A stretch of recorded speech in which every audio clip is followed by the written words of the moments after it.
Hello, welcome to the Chevy Morgan podcast show. Today is my guest, Katia Bybakova. Hey, tell me about fetishes. Fetishes is something that's gotten really popular in recent years due to the film that everyone knows, 50 Shades of Grey. Been around forever. I think it's anything that is lacking in your satisfaction in your other parts of your life, you make up for in it twists into a sexual way, which is fine. Whatever gets you off, as long as you don't hurt anyone or no one gets violated or feels lesser off after, then that's fine. Be yourself. I'm not pretty vanilla myself. I mean, compared to others, I'd imagine. I mean, not the most boring person. I still have a couple of fetishes, but nothing extreme. No like nothing out of 10. Probably about a 6. Yeah, pretty safe in that area. But yeah. I'm not against them, as long as you just rub it in people's faces, like at the fetish party at Monash. They uploaded photos of their fetish party, and it showed them like there's even raunchy sexual children references, which is really uncouth, and I thought it was really taboo, and actually I was quite disenchanted with the university for allowing such lewd behaviour, and quite offensive, and I was offended. My feelings were hurt, and I really feel like fetishes should not be seen as this thing to make fun of. Like, it's still should be fetish for a reason. It should be something personal. It's something like some things should best left in the bedroom. I must sound like a bit of a conservative English person, but like if you have like a pretty crazy fetish, especially the one that's like illegal, like I would probably try and work on that and not really, make fun of it, because it speaks a lot of their condition and all the people that have been hurt from that. Yeah, that's my view on fetishes. Tell me about corruption in immigration. Corruption in immigration. I think there must be some. Whenever there's a big policy or something big in the news, you have to follow the money.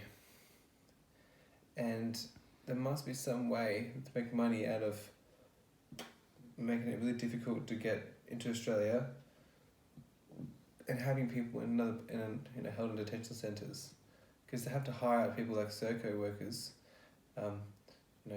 which are just doing their job, and that costs quite a bit of money, and so someone's getting paid out of that, and so maybe there's a reason why the system is as it is, that it's people held in centres because it costs a lot of money and someone's getting money out of it to run their centres.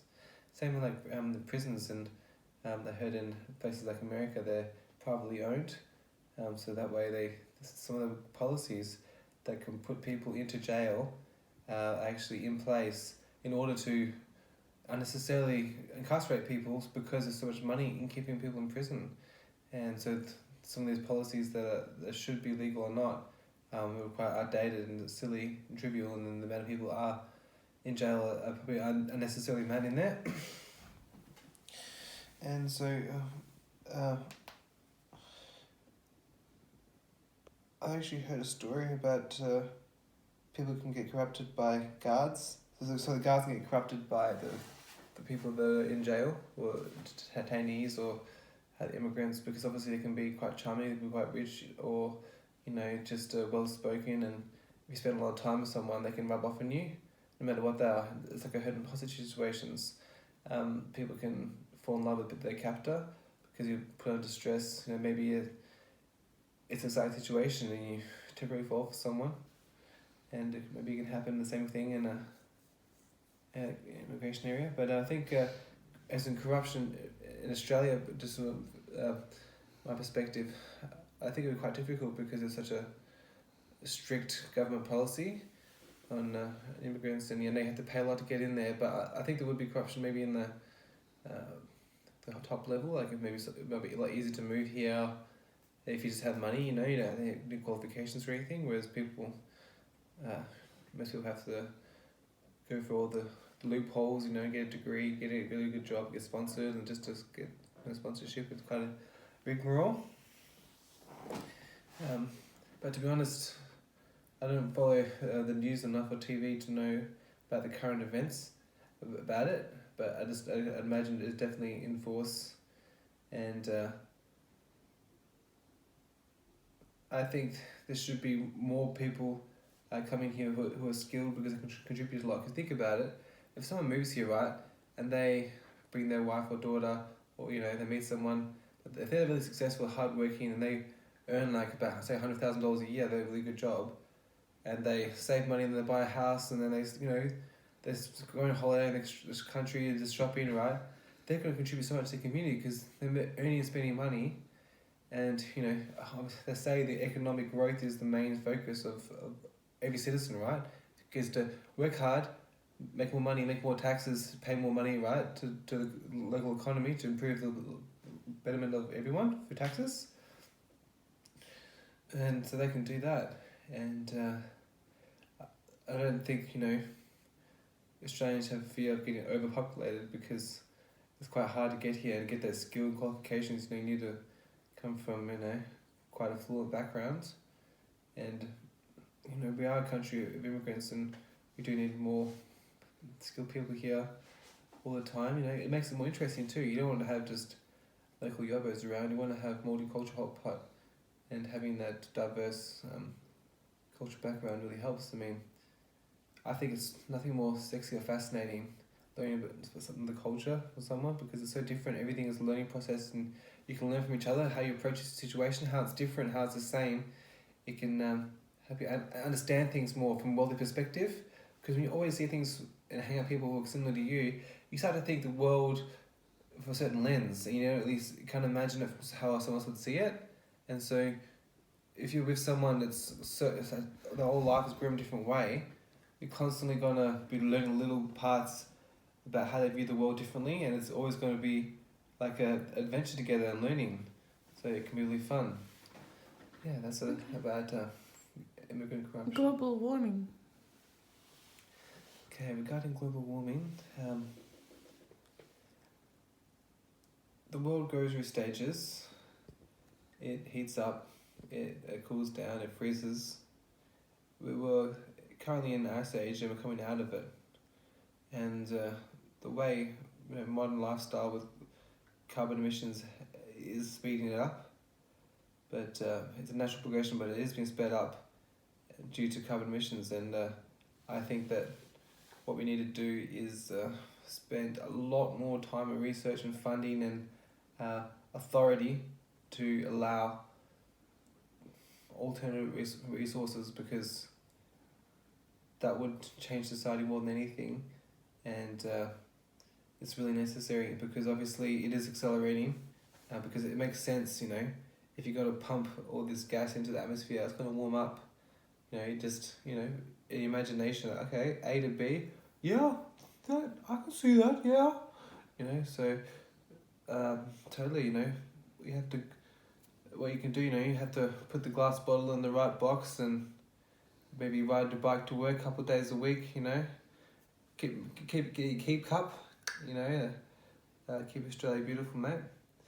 But I think the best thing you could do would probably be awareness, to think that there is alternate ways of fuels, and it is being restricted by the powers that be because there's too much money in oil and gas, and that's outdated, but they're never going to be allowed because there's too much power in it, and in the oil and gas, and the dependency on that for machines, and killing the world. But you know what, I'm making money, the world's dying, but at least I'm getting rich, at least my kids make enough money.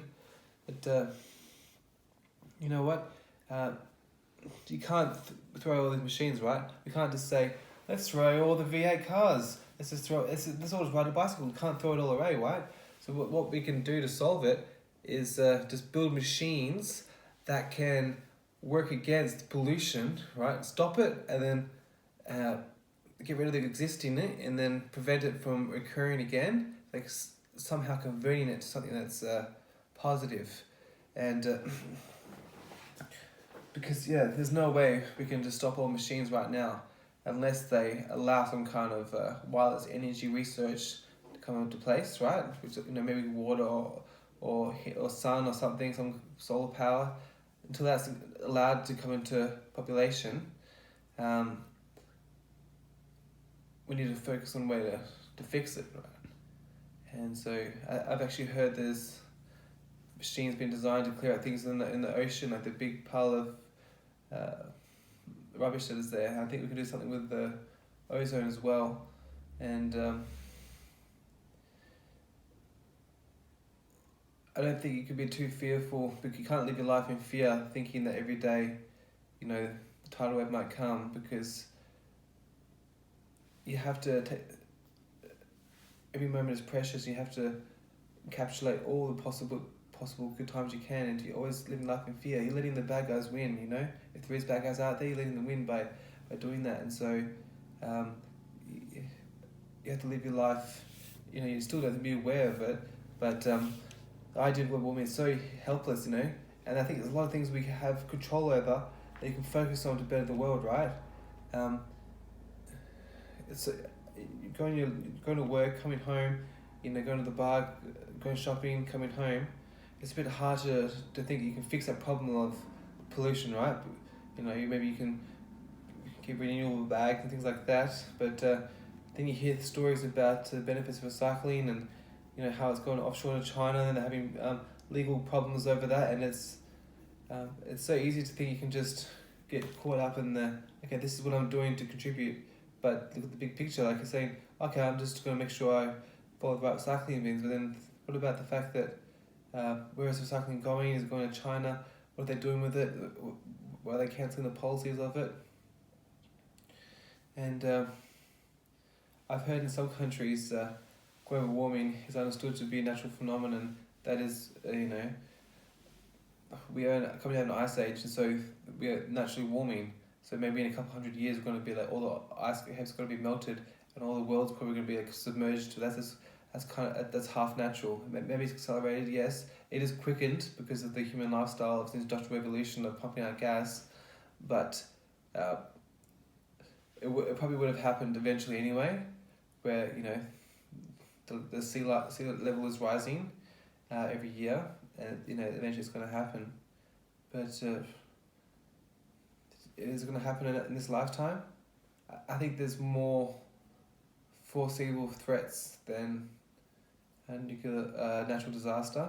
But that's just because I live in Australia and there's not too many problems. Maybe a couple of tornadoes or floods, but in Melbourne, you see too much. I'm a bit blind to the real problem of it, but I think that the media can maybe publicise these natural disasters a bit more. Maybe they did happen a lot more in the past globally, but now we're more connected. There's a lot more sensationalism of current events, and perhaps there's people who have power vested in the people being scared about natural disasters, because it is something that can you focus on, and it can be difficult to solve, but there is more we can do. The more you can do as an individual is focus on awareness and knowledge, and that's one thing they can't take away from you. If the bank's closed down, all your money's gone, your house has been seized. If you have knowledge and wisdom, you can transfer that into rebuilding society, and just being aware of how the world works and different theories, and not to believe everything you read, but just to be aware of different theories, so you can get a say, an opinion, and that can just you can just boost parts of it. Like I like to imagine, you can pass like 4 different religions and maybe a couple of different philosophies, and then just streetwise and different cultural things you've heard, and get the best parts of all of it and put it together, and then you can make it. You can use your intuition as well with that to find the best course of action. Just from hearing all the different perspectives on things.